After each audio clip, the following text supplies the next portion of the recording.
महाराष्ट्र के रायगढ़ में मूसलाधार बारिश, निचले इलाकों में भरा पानी, लोगों का जनजीवन प्रभावित, स्कूलों में छुट्टियां घोषित।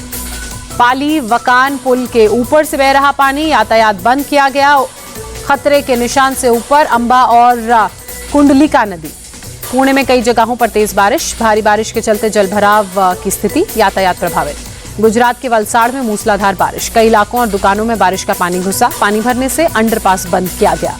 वलसाड़ में भारी बारिश के चलते मधुबन बांध का जलस्तर बढ़ा, डैम के 6 गेट खोले गए, 25,000 क्यूसेक पानी छोड़ा गया।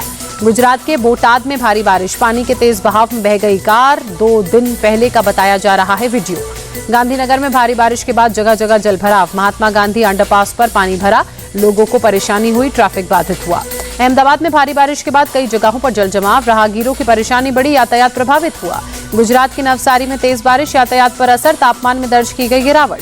साउथ इजराइल के हॉस्पिटल पर ईरान का मिसाइल अटैक, जान बचाकर भागे डॉक्टर और मरीज, हमले में एक शख्स की मौत। ईरान ने रिहायशी इलाकों में दागी मिसाइलें, नेतन्याहू ने कहा तेहरान में बैठे तानाशाहों को इसकी कीमत चुकानी पड़ेगी। ईरान पर इजरायली सेना के ताबड़तोड़ हमले, अराक हेवी वाटर रिएक्टर पर अटैक किया, फिलहाल किसी तरह के रेडिएशन का खतरा नहीं। ईरान के करज में भी इजराइल का हमला, मेसामी बेस पर आईडीएफ ने जमकर बमबारी की। इजराइल का ईरान के 20 से ज्यादा ठिकानों पर हमला, ईरान के न्यूक्लियर और मिसाइल साइट पर अटैक, 60 फाइटर जेट्स से हमला।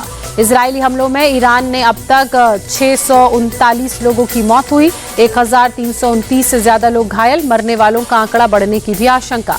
राष्ट्रपति ट्रंप ने ईरान पर हमले के प्लान को मंजूर किया। ईरान ने अगला न्यूक्लियर प्रोग्राम अगर नहीं रोका तो अमेरिका कर सकता है हमला, अमेरिकी मीडिया के हवाले से खबर। ट्रंप की चेतावनी के बाद खामेनेई का पलटवार, बोले किसी भी कीमत पर ईरान सरेंडर नहीं करेगा। खामेनेई ने कहा ईरान को सरेंडर के लिए कहना बेवकूफी, इजराइल को ऐसा सबक सिखाएंगे कि उनकी पुश्तें याद रखेंगी। खामेनेई के सरेंडर नहीं करने वाले बयान पर राष्ट्रपति ट्रंप का जवाब, मैं उन्हें शुभकामनाएं देता हूं, पहले मैं शिकार था, अब मैं शिकारी हूं।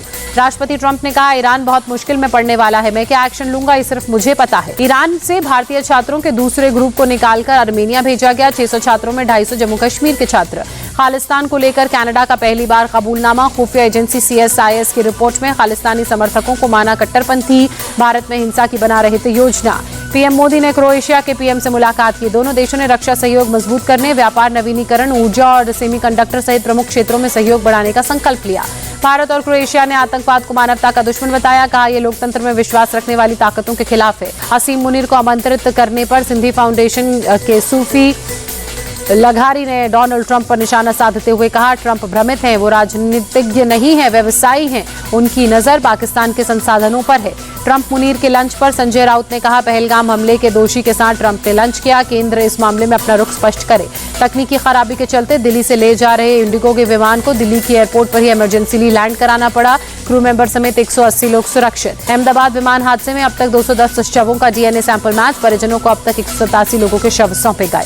केरल, पंजाब, बंगाल और गुजरात में विधानसभा उपचुनाव के लिए मतदान जारी, पोलिंग बूथों पर वोटर्स की कतार, 23 जून को आएंगे नतीजे। पटना में आरजेडी की राज्य परिषद की बैठक, लालू तेजस्वी राबड़ी यादव शामिल हुए, मीसा भारती भी मौजूद रही। पटना में तेजस्वी यादव और मंत्री अशोक चौधरी के आवास के पास फायरिंग, मौके पर पुलिस प्रशासन पहुंचा। बाइक सवार 2 बदमाशों ने लूटपाट के इरादे से पैदल जा रहे शख्स पर फायरिंग की, फिलहाल दोनों आरोपी फरार, मौके से पुलिस ने एक खोखा बरामद किया।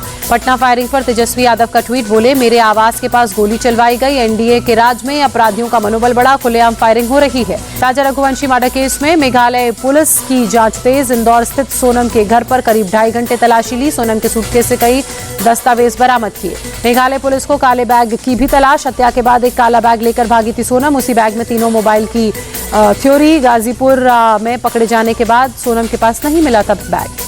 दिल्ली पुलिस की घुसपैठियों पर बड़ी कार्रवाई, फिर पकड़े 17 बांग्लादेशी नागरिक, वापस भेजने की प्रक्रिया शुरू। प्रयागराज के नैनी सेंट्रल जेल में छापेमारी, माफिया अतीक के बेटे के पास से कैश मिला, अली अहमद के पास से प्रतिबंधित सामान भी बरामद।